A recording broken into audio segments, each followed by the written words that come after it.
On April 2023, New York City arrested 2 American citizens for being unregistered foreign agents and obstructing justice. Chen Jinping, one of the defendants, entered a guilty plea for being an unregistered foreign agent in Brooklyn Federal Court this week, and he will face a sentence in May 2025. His co-defendant, Lu Jianwang, has pleaded not guilty and is awaiting trial.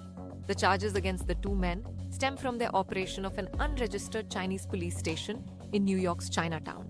They claim to be a non-profit organization, occupying a full floor of a nondescript building that served as a social gathering place for people from the Fujian province in China. This case is part of a larger issue of China organizing and promoting the creation of overseas police stations to monitor Chinese citizens and their diasporas and exert control over them while they are outside of mainland China. In 2022, Safeguard Defenders, an advocacy group based in Spain, reported that China had established service stations in 102 locations worldwide, including New York. China acknowledges the existence of these service stations and asserts that volunteers, not government officials, operate them to assist Chinese citizens in renewing documents and driver licenses, among other services. China ignores the fact that consulate offices in various cities typically provide these services. This is evidently a flimsy facade of the location's purpose. Given that Mr. Lu is accused of receiving direct requests from Beijing officials to locate a pro-democracy activist against China in 2022, and of attempting to coerce a Chinese fugitive to return to China in 2018. These are the services that Safeguard Defenders were reporting on, and these locations were serving as extensions of the Chinese police. The US and Canada have been the most aggressive in shutting down these locations, but there are reportedly 102 such stations in 53 countries, including Europe, with 11 of them located in Italy. Unlike the US and Canada, Europe has concerns about these locations, but is also not taking any action against them. One European exception is the Netherlands, which has initiated an investigation into the presence of the stations. The goal of these stations, according to Safeguard Defenders, is to pressure expats to return to China for punishment, a practice that is illegal in most Western countries.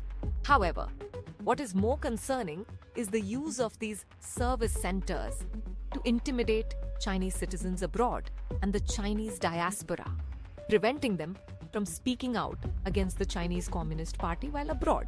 The most concerning aspect of this accusation is its intended use to exert intimidation and control over individuals the Chinese government considers to be its people living outside its jurisdiction. This accusation appears to be accurate based on the charges against Mr. Lu and Mr. Chen in Brooklyn. The US is taking the issue more seriously than Europe and has stated that this is part of a transnational repression operation that is meant to intimidate opponents to the Chinese regime and other repressive countries.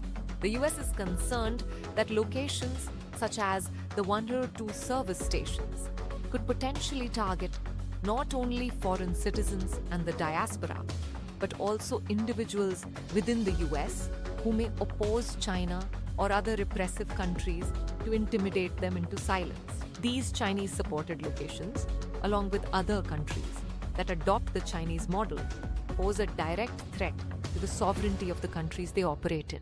This is due to the Chinese government's attempts to circumvent national laws by using intimidation, disguised as a foreign law, to exert control over individuals who reside outside its jurisdiction. The Chinese government is exploiting the permissive laws of the EU and its member states to allow a foreign country to subvert their sovereignty, thereby posing security risks. The lack of concern by Europe over this issue is more egregious, considering they consider China a European security risk due to their support for Russia in its war against Ukraine. Allowing these stations to exist could lead to their use for intelligence collection and espionage, and even intimidation, thereby instilling fear in Western citizens, preventing them from exercising their usual freedoms.